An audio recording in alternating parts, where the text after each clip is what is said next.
welcome back to the program. Headliner at the Funny Bone. 2 shows tonight, 2 shows tomorrow. Mark Viera, how you doing, my friend? I'm doing wonderful, Good to see you, man. Good to see you. Awesome to see you. Great to be back in Iowa, man, and having a good time so far. Good. That's good. We were just noticing you got your guns going here, man. I'm ready, man. Yeah. I'm ready. Like I said, I'm trying to fight 40, man. We are in a battle right now. 40's like, you're gonna get old, and I'm like, no, I'm gonna bench press until this thing goes away. It's gonna go away, right? Then I can't move the next. Right. You know, that's when you know you're 40, man. If you one workout is 1 week's worth of sore. So. Yeah, you bench press enough, then your age goes in reverse, right? Is that the deal? Hey, listen, I tell guys, I think I found the fountain of youth, man. And that is in the gym. You know, just keeping fit makes me feel younger. I know I'm not getting younger, but I feel younger. It's the truth. I was 260 plus pounds. No way. I really was, and now I'm like 215, 217. It's good fighting weight, right? Yeah, good. It's good. And so I'm feeling good. I'm feeling good. I'm ready for good things in my life. Good stuff in comedy and having a good time, man. People are gonna laugh this weekend. 2 people last night peed, and that's always a good thing. That's right in the show. It makes Lisa mad, though, doesn't it? If stuff comes out your nose or out there, you're good, man. You're having a good show. A good night. A good night. Checking it off. Run back to the green room. There's Mark at the green. Give me a marker. Hurry up. I got him. Told you. You can't hide it.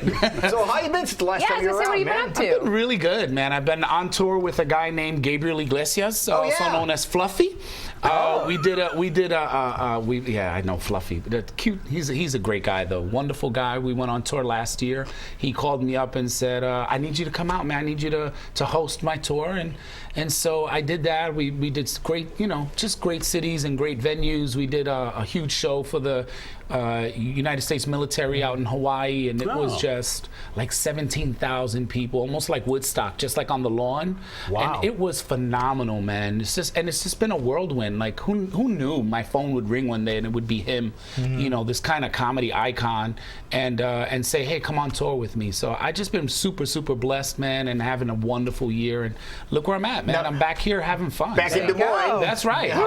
Yeah, this is a good comedy city, man. I'll tell you. People laugh here. Yeah, that's a good thing. We like to be entertained. Yes, and they laugh and they enjoy what you present. You know what I mean? And that's a good thing. That's a good thing. I'm just trying to picture you picking the phone up when Iglesias called and say, okay, is this really him? It's true. I was like, who? For what? Like, what do you mean for me? And he was just like, come on out, man. I love you.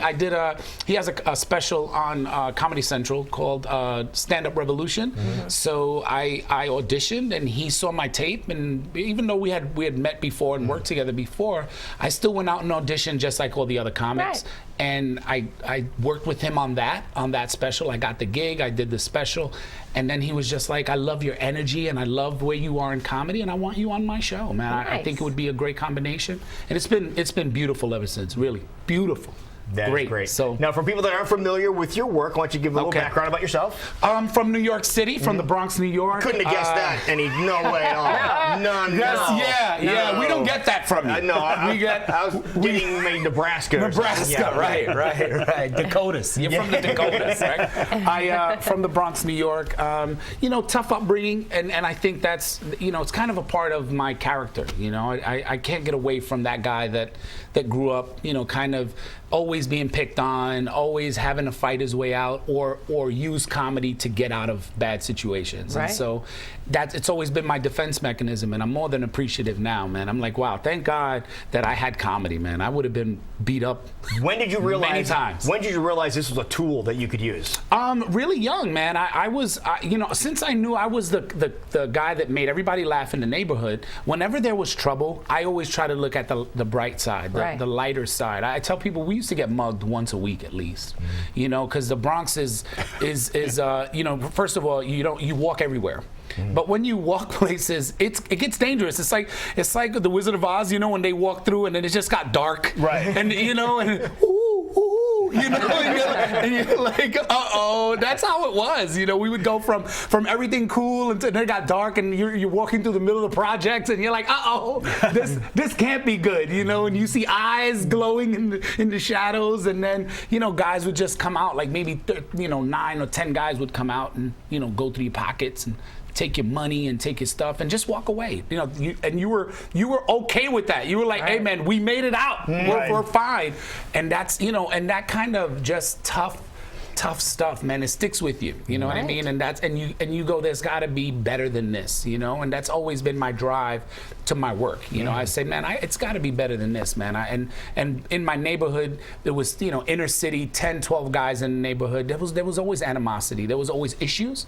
But I was always the guy that had that funny stuff ready to go. I would watch like SNL and, you know, go outside and just do all the sketches that I saw earlier that, you know, the night before, have everybody laughing. And everybody was like, man, you have a talent, man. How do you remember all the lines, all the jokes, all the inflections? And so I had a great time, man. I really did. I knew early that I had something. Yeah, let me ask you this, since you mentioned the old times, Gary Shandling passed away yesterday. Passed away, not to bring the show down, but were you a fan of what he did? Huge fan. I mean, he had. I remember the show he had, the you know, the sitcom, Gary Shandling show. It was great, man. You know, I'm a fan of comedy, from Carlin to Pryor. You know, just those guys. They changed comedy. They did the things that comics just don't do anymore. They take a risk for the better. You know, they just take a risk for the better. Comics now kind of go with the easy stuff. You know, I don't want to make waves. I don't want to say the wrong thing. And the guys like Chris Rock who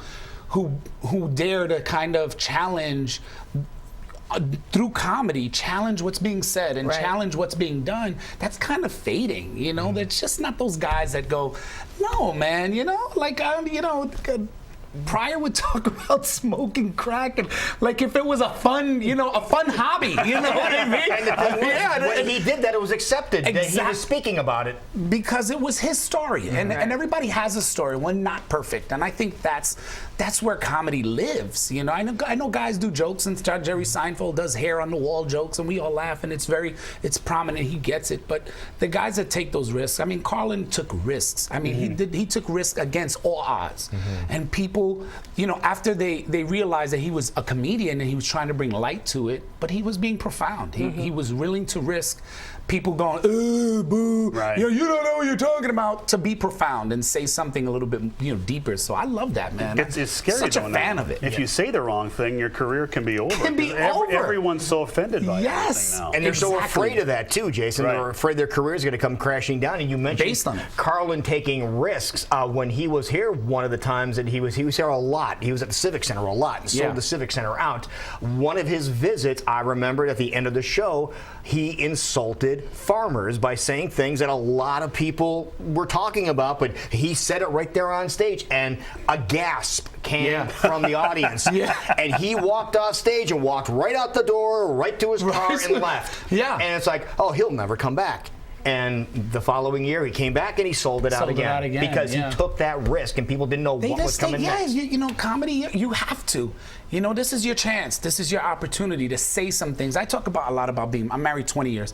I talk a lot about that. It's all I know. It's all, I go, what do you want me to talk? You want me to talk about horseback riding when I've only done it twice? Like, that's not real. You know, it's just not real. I talk about this woman who makes me bananas, just drives me crazy. It's all I know. My kids drive me nuts. It's all I know. And I'm not trying to be like anyone. I'm just trying to be me. You know, and it's funny how the audience gets it. I go, I'm a guy in the middle of mayhem, I promise, and I'm just trying to manage it. I'm just trying to get out of it alive. You know? All right, we're going to find out more about your wife and your kids and how they drive you totally bananas coming up in just a second. We'll be right back. You're watching KCWI 23 HD.